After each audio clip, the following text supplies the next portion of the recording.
Hello everybody, welcome to the SimHanger. My name's Mark. Sim Update 7 is out and it has a whole lot of new content, some new features, and of course some new bugs. In this video we're going to go at pace and have a look at some of these as well as some workarounds available. We'll be covering quite a lot of ground today, so there'll be timestamps in the notes below.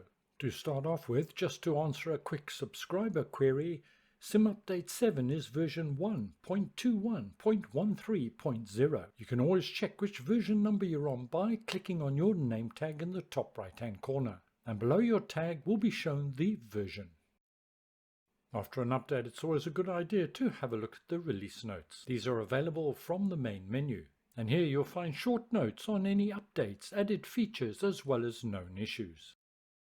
It has been reported that some people are having problems using the mouse on the world map. They can't zoom in or pan the map at all. I must say I haven't experienced that problem. The mouse is working fine, but if you do have the problem, there is a quick fix. Go back to the main menu screen and from there choose Options from the top and then Controls Options.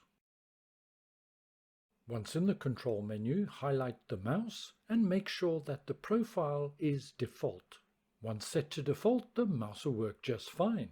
Apply and save and you're done. When you start up your sim after the update, you will find it not as you left it. And the chances are there's a whole lot of settings that have been set back to default. And this applies to both Xbox and PC users. This is really annoying, but the fix is fairly quick and simple. Let's do it together.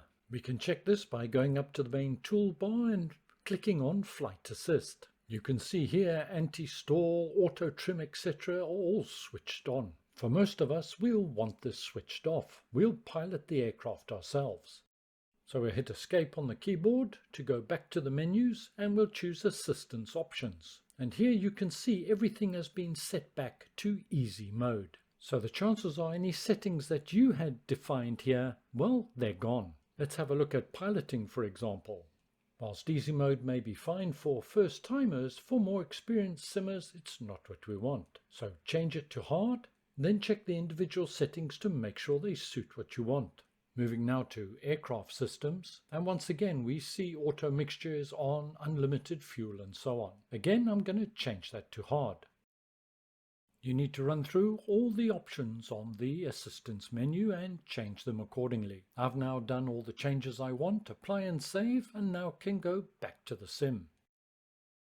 Once I'm back in the sim, I can then do a quick visual check to make sure that everything's as it should be by going up to the top menu once again. Activate the toolbar, choose Flight Assistance, and there I can see all the Flight Assistance menu options have been turned off. The reason I do them in the main menu and not here is so it applies to all flights.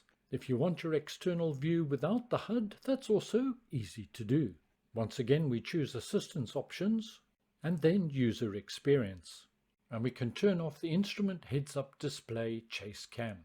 Apply and save. Let's return back to the sim and our HUD should be gone. Job done. Although experience varies from user to user, it's unlikely that just the assistance menus have been changed. Let's go back to General Options and check our graphics settings. And in my case, these are considerably different to the saved options I had before the update. Most of mine have been reset to Ultra. If you're having performance problems, check the graphics settings. And once again you're going to have to change them to get what you want and to give you the performance level that you need. Whilst we're here we see there's a new entry, DirectX version.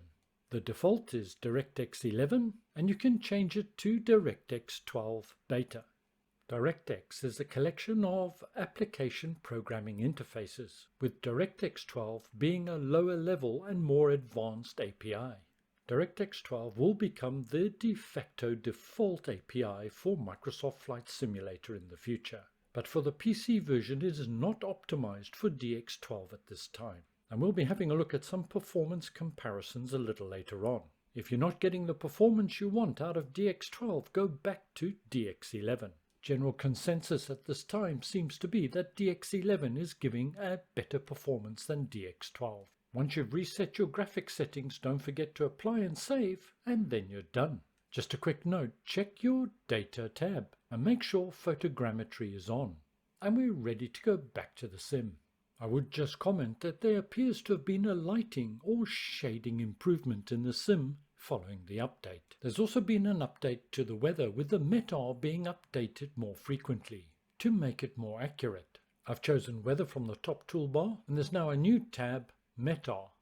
METAR is a meteorological terminal air report for the airport and gives you a summary of the weather at the airport so you can determine the best takeoff runway, etc. I'm at London City, so I've chosen that. Echo Golf, Lima Charlie. Wind is 7 knots at 250 degrees. It's overcast, and our QNH is 1026.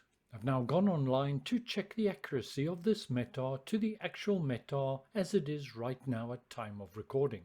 And we can see by doing this check that the METAR for the airport in Sim is far more accurate and closer to the real world. Weather-wise, that's a positive step in the right direction. Another new feature added to the Sim is the replay mode, which can be activated via the Developer tab. Let's have a quick look at that.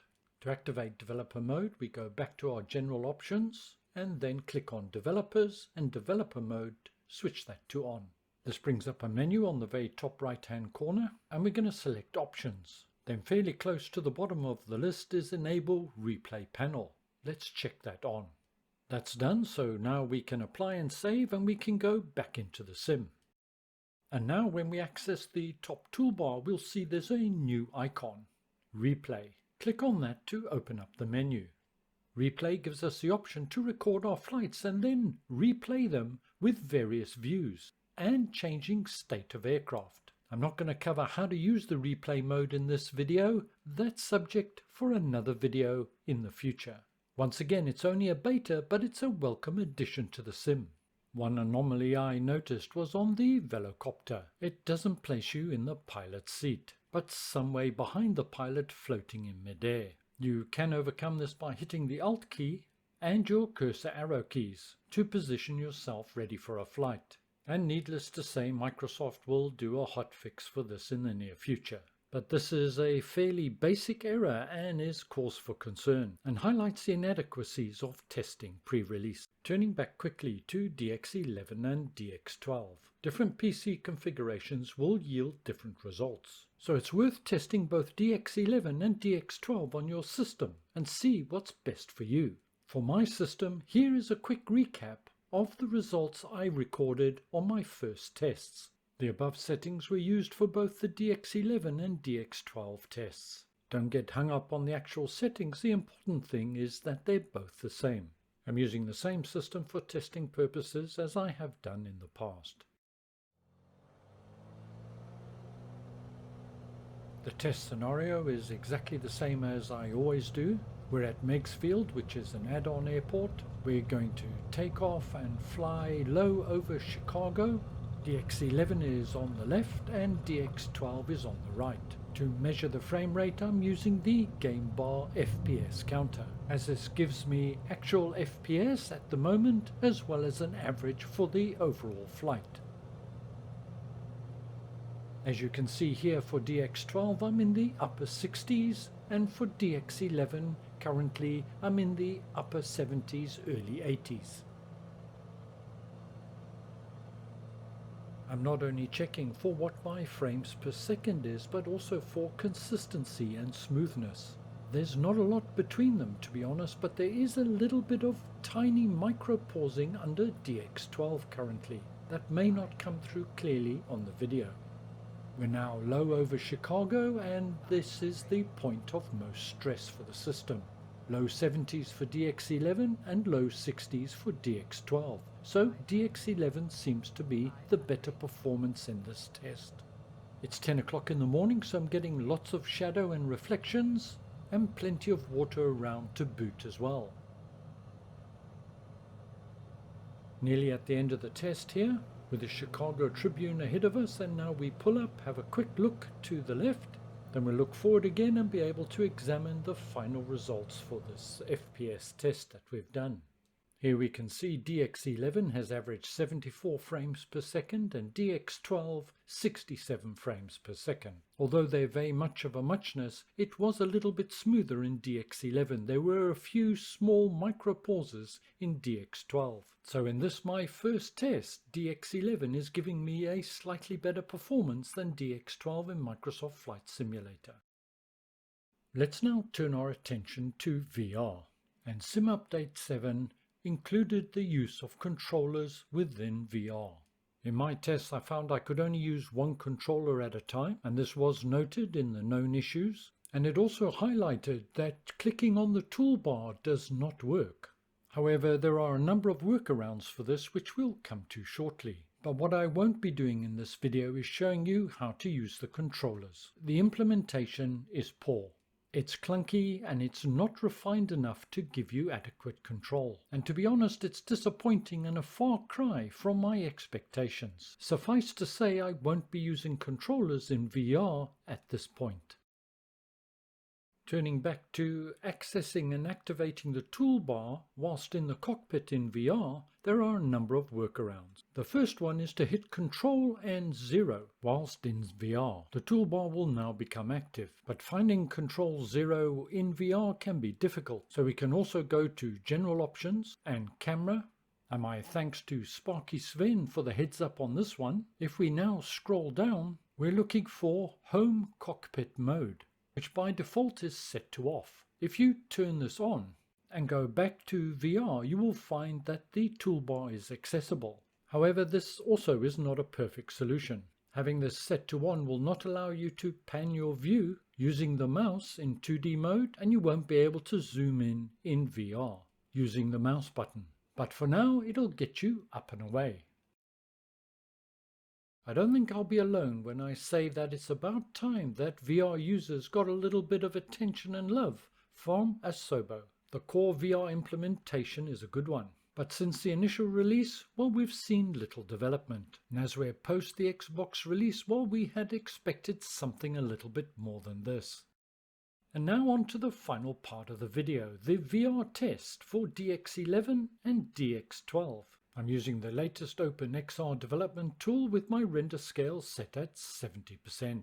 And for this test, these are my VR settings. My render scale in Sim is set at 100%. For this test, I'm using the in-Sim frame counter rather than the game bar, as it shows the different peaks and troughs. Once again, I'm at MIGS and in the G36.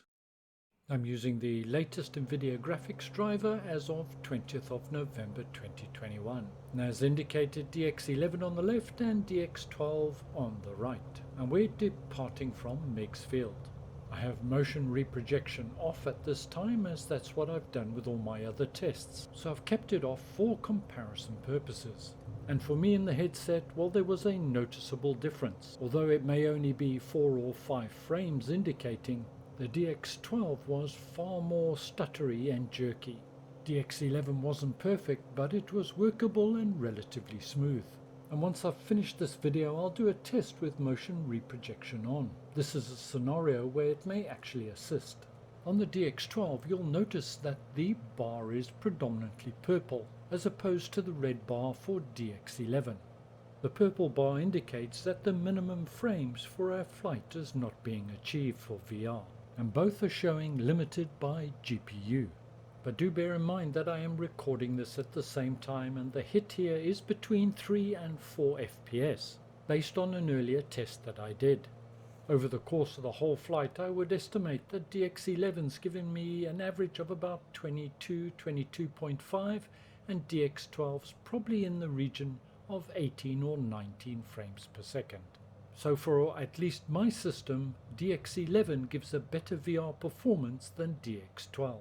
Now some people are reporting differently, and that's because they've got different systems, different memory and different graphics cards. If you've tested both, please let me know what you're finding to be the better performer. I'd be really interested to know. Well, I hope you found this useful and informative. Thanks very much for watching. I do appreciate it. Stay well, look after yourselves, and bye for now.